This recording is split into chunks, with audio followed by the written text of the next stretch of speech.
దర్శనమిస్తుంది. చతుర్భుజగా వజ్రాలతో పొదిగిన శోభాయమానమైన కిరీట ధారణతో కటాక్షిస్తూ ఉంటుంది. అమ్మవారి ఆలయ కుండ్యంపై అతి పెద్ద శ్రీచక్ర యంత్రం నిక్షిప్తమై కనిపిస్తుంది.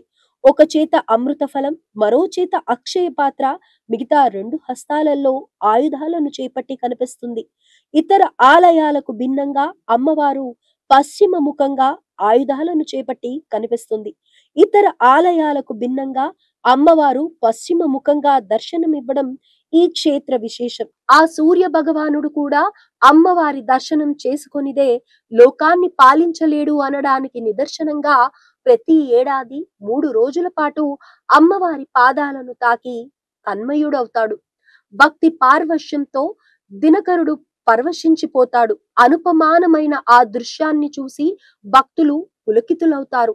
నిత్యం 5 పర్యాయాలు అర్చనలు అందుకునే అమ్మవారికి శుక్రవారం అంటే మహా ఇష్టం. అలాంటి ప్రీతిపాత్రమైన శుక్రవార సమయాలతో పాటు పౌర్ణమి తిథులలో శ్రీ మహాలక్ష్మి కొల్హాపురి తిరువీధుల్లో భక్తులకు దర్శనమిస్తుంది. సోదరుడు చంద్రుడు ప్రసరింపజేసే శీతల కిరణాల్లో విహరించి భక్తులను కటాక్షిస్తుంది. మహాలక్ష్మి విధాదేవి కరవీర పురస్థిత పురుషార్థ ప్రధామాత సంపూర్ణామృత వర్షిణి.